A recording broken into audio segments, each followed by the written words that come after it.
ወስጄ ደውዬ አገኘኋት። ከዛም ምን ፈልገሽ ነው ከምናሴ ብዬ ስጠይቃት አይ ምንም አልፈልግም አለች። ያው እንደዚህ ስትል የፍቅር ስሜት እንዳላት ለሱ ስለገባኝ ሂጂና የምትፈልጊውን ነገር ንገሪው አልኳት። እሺ ከዛስ? ከዛማ ልጅቷ ትሄድልሽ እና በአደባባይ ምናሴን እወድሃለሁ ብላ መጮህ። እየቀለድሽ ነዋ? አልቀለድኩም። ካላመንሺ ደግሞ ጆሮና ተምቹን ጠይቂያቸው። እንደዛ ስትለው አጠገቡ ነበሩ። ጭራሽ እነሱ ይሄንን ነገርም ያውቃሉ? እና አንቺ ነሽ እንጂ ከኛ ይራቅሽው እንጂ እነሱማ እየመጡ ያገኙናል። እኔ ይሄን ነገር ከራሱ ከምናሴ ጠይቄ ማወቅ እፈልጋለሁ። እኔን አታምኚኝም? አይ አለማመን ሳይሆን አንቺ የትኛውን እየቀነሽና እየጨመርሽ እንደምታወሪ አይታወቅም ብዬ እኮ ነው። እኔ ይህንን የመሰለ ወሬ ልነግርሽ ብመጣ ጭራሽ አንቺ ወሬኛ ትይኛለሽ። ውይ ሰላምዬ፣ በጣም ይቅርታ። እኔ እንደሱ ማለት ፈልጌ አይደለም። ሀኒዬ፣ ያንን ቆንጆ ሽሮሽን ቶሎ አምጪውና እንብላ። በጣም እየራበኝ ነው። እሺ አመጣዋለሁ። ደግሞ ሻይም እያፈላሁኝ ነው። እሺ ግን አይደርስም እንዴ? እንግዲህ ድኜ በሰላም እመጣለሁ ብዬ አስባለሁ። ግን ካልሆነ ይቅርታ አቶ መዘክር፣ አንድ ላቋረጥ ነው። ህይወት ላይማ እንደዛ ማሰብ ያለብህ አይመስለኝም። እንዴት? ህይወት ትርጉም የሚኖራት ነገ የሚባል ነገር ከፊታችን እንዳለ ስናስብ እድናለሁ አልድንም ብለህ መጨነቅ ያለብህ አይመስለኝም። ከህክምናው በኋላ ላለው ህይወት ዝግጁ መሆን አለብን። ብዙ ነገር ወይዘሮ ሜላትን ይመስላል። አቶ መዘክር፣ የእኔ ብዙ ነገር የተገራው በወይዘሮ ሜላት አመለካከት ውስጥ ነው።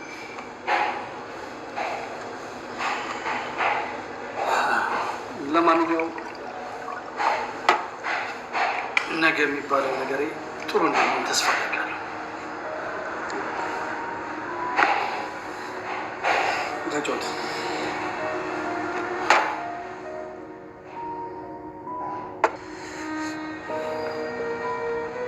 ወይ ሀኒዬ፣ እንዴት ነሽ?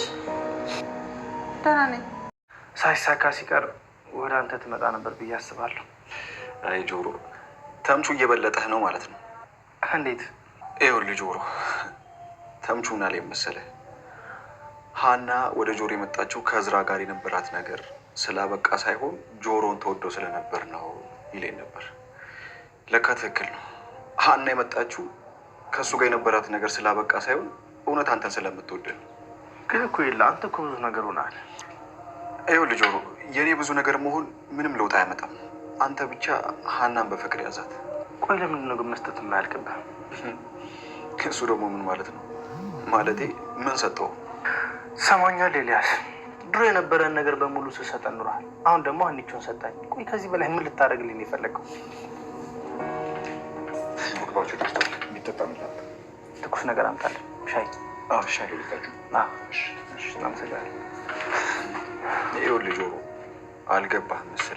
ሰላም ጤና ይስጥልን። ውድና የተከበራችሁ ቻናላችን ቤተሰቦች በያላችሁበት ሰላማችሁ ይብዛ። እንኳን ወደ ቻናላችን በሰላም መጣችሁ። ለዚህ ቻናል አዲስ የሆናችሁ እንደተለመደው ቤተሰብ ሁኑ። ሰብስክራይብ በማድረግ ኖላዊ ድራማን ቀጣዩን ክፍል ይዘንላችሁ መጥተናል። የኖላዊ ድራማ እንግዲህ በቀጣይ ክፍል ስንመለከት የወይዘሮ ሜላትና የሉሊት ጉዳይ በፋጥ ጦርነቱ ተጀምሯል።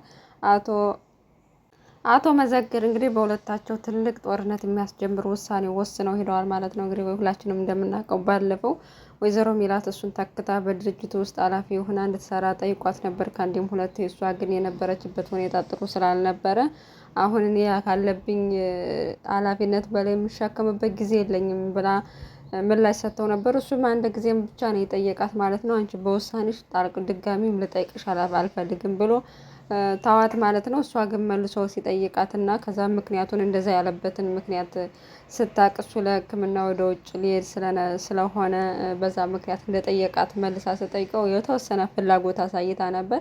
ነገር ግን አቶ መዘክር ድጋሚ ስላልጠየቃት ያው እሺ ፈቃደኛ ሆኛለሁ ማለት አልቻለችም። በዚህ ምክንያት ዛሬ አስቸኳይ ስብሰባ ጠርቶ ሁላቸውንም እንግዲህ ሁላቸውንም ሰብስበው አስቸኳይ ስብሰባ የማናግራችሁ ጉዳይ ያለኛልና ወይዘሮ ሜላትን በዚህ ጉዳይ ላይ ፍላጎት አልነበራትም። ምክንያቱም አስቸኳይም ስብሰባ ሆነ መደበኛ ስብሰባ ሲኖር ሁላችንም ቀድሞ በስብሰባው በምንሰበሰብበት ጉዳይ የተወሰነ እንድንዘጋጅ መረጃ ሊነገረን ይገባል ስትል እያለች ስትከራከር ነበር።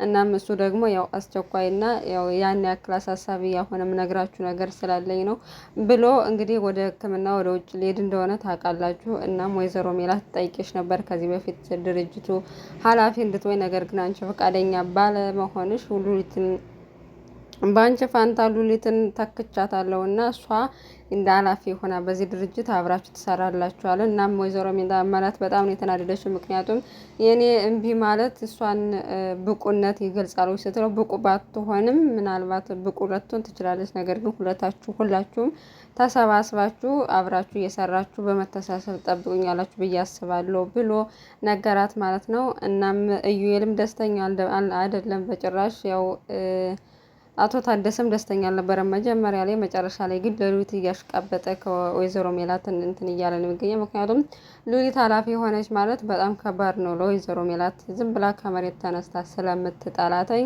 ከስራዋ እስከ ማባረር ድረስ ውሳኔ ትወስናለች ማለት ነው። አቶ መዘክር ደግሞ ወይዘሮ ሜላትን ማጥያት አይፈልግም። በጣም ጠንካራና ጥሩ ለድርጅት የምታስፈልግ ሰራተኛ ናት። እሱ ከሀገር ከወጣ ግን ምንም ማድረግ አይችልም ማለት ነው። ያው በስልጣኑ ሉሊት ከሆነች ደግሞ ወይዘሮ ሜላትን ከአሁኑ በቃ የማታረገው ነገር የለም እሷን ለማስከፋት እና እሷን ከስራ ለማባረር የማታረገው ጥረት የለም። በዚህ ምክንያት እንግዲህ የወይዘሮ ሜላት የሉሊት መሾም ለወይዘሮ ሜላት የስራ ማጣት ትልቅ እንደ ምክንያት ይቆጠራል። ምክንያቱም በዚሁ ከቀጠለች ከስራ ልታባረራ ስለማትችል፣ ወይዘሮ ሜላት ደግሞ ካናደደቻት ከአንድ ሁለት ሳታስብ ነው ስራውን የማትለቀው ማለት ነው። ምክንያቱም በጣም በክብሯ ማትደራደርና ለትንሽ ነገር ኩፍስ የምትል ሴት ስለሆነች ያን ያክል አትታገሳትም። በሌላ በኩል ሰላሚና ትልቅ ጮማ የሆነ ወሬ አመልጧት ሰንብታለች ማለት ነው ሳይነግራት። እንግዲህ ምናሴ ትሁት የፍቅር ጥያቄ አቅርባለች። ድጋሚ ሳትታይ ጠፍቷልኝ።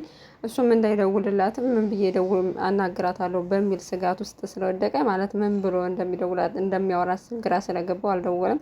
እናም በዚህ ምክንያት በጣም ተቀይሮ ነበር። ሻይ ፈልጋለሁ ብሎ ሰላምን ካዘዛት በኋላ ሰላሚና ሻይ ስታመጣለት አልፈልግም ማለች። እሷም ተናዳ አንተ ቆይ ምንድነው እንደ እርጉዝ ሴት ጸባይ የሚቀያየር ምንም እየገባኸኝ አይደለችም ማለት እና ትሁት እኮ ተመልሳ አልመጣችም። ያኔ እንደሄደች ነበር የመጨረሻ ጊዜ ያኔ እንደመጣች ተመልሳ አልመጣችም እንደሄደች ብሎ አላት። እሷ አታውቅም ነበር እና መታ የፍቅር ጥያቄ እንዳቀረበችለት እንደምትወደው እንደነገረች ያንን የፍቅር ጥያቄ ስታቀርብለትም ተምቹና ጆሮ እንደነበሩ ሲነግራት በጣም ነው የደነገጠችውን። የመጀመሪያ እኮ ብዬ ነበር አንተ እንደምትወድ ስሜት እንዳላት ነግሬህ ነበር፣ አንተ ግን አልገባህም ነው እንጂ እና እንዴት እስከ ዛሬ ይህን የመሰለው ወሬ እንዴት ደብቀኸኝ ትቀመጣለህ? እያለች ሙድ እየያዘች አንቺ ቆይ እኔ ተጨንቄያለሁ እያልኩሽ በህመሜ ጭራሽ ትይዣለሽ እንዴ እያለ እየተናደደባት ነው። ሰላሚና እንግዲህ በጣም በቃ እንደ አዲስ ነገር አዲስ ወሬ አድርጋ ለእናቷ ብቻ ነው መናገር ያቀራት ማለት ነው። የምናሴን ማፈቀር እንደ ትልቅ ዜና አድርጋ ይዘዋለች። በሌላ በኩል ሀኒቾና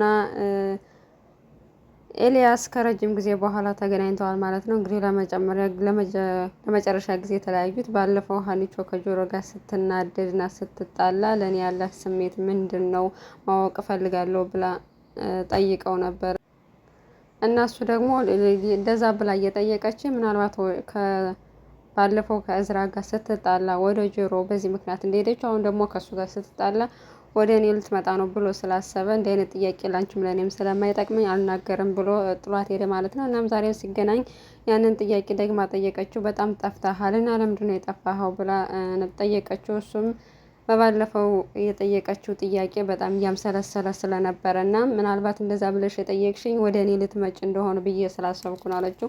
ይሄ ነገር ግን ሀናን በጣም ያበሳጫት። ምክንያቱም እኔ ቆይ ወንድ ታዞልኛል እንዴ ከአንዱ ወንድ እየዘለልኩ ህይወቴን ማበላሸው እንዴት እንደዚህ ታስባለህ? ካንተ ያልጠብቅም ብላለች። እና እሱ ደግሞ በቃ በጣም ይቅርታ ያለ ኃጢአትሽ ነው ለካ አንቺን ሳማሽ ነበር። እኔ ደግሞ ሀና ምን አይነት እኔ እኮ ሳቃት እንደዚህ አልነበረችም፣ ምን አይነት ነገር ቢያጋጥማት እንደ አይነት ሴት የሆነች እያልኩ ሳማሽ ነበር ከራሴ ጋር እና በጣም ይቅርታ እያላት ነበር። ሀና ግን በጣም ተናዳበታለች። በእሷን ያሰበበት መንገድ ትክክል እንዳልሆነ ነው የተረዳችው። የወይዘሮ ሜላት ጠበቃም በተፈጠረው ነገር ግራ ገብቶታል ማለት ነው እና በዚህ ምክንያት ጆሮን ለማናገር ጠርቶት ነበረ።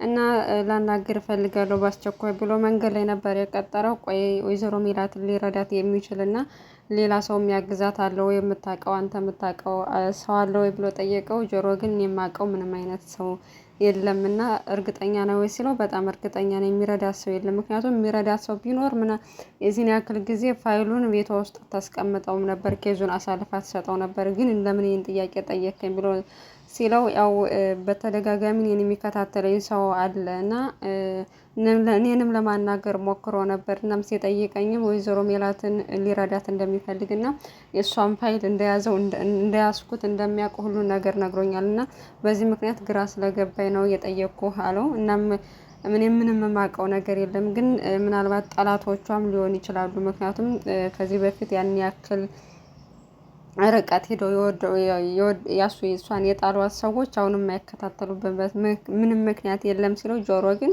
እሺ የዛን ጊዜ ያው ሀብት ስላላት ነው የጣሏት፣ አሁን ግን ከእሷ ምን የሚጠቀሙት ነገር ይኖራል ብለን ነው እንደዛ የሚፈትን ነገር ግን ያለው ነገር አጣርቼ የምነግርህ ይሆናለኝ። እናም አንተ ላይ ስራህ ላይ ተጽዕኖ የሚያሳድረው ነገር የለም ይኖራል ብሎ ሲጠይቀው በጭራሽ የለም፣ ያው ጉዳዩን እንድታውቀው ነው የነገርኩ ብሎ ጥሎት ሄደ።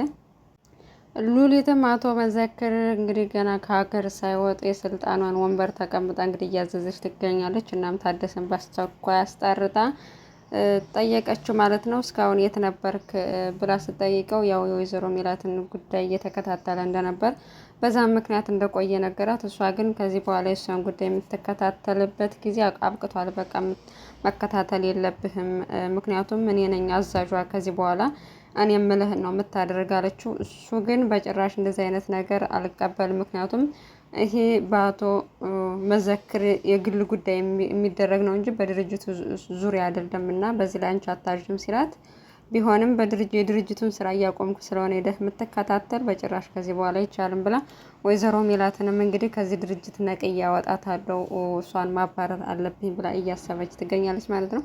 እና ገና አቶ መዘክር ከሀገር ሳይወጣ ወይዘሮ ሜላትን ለመበቀል እና እሷን ከድርጅቱ ለማባረር እየሰራች ትገኛለች።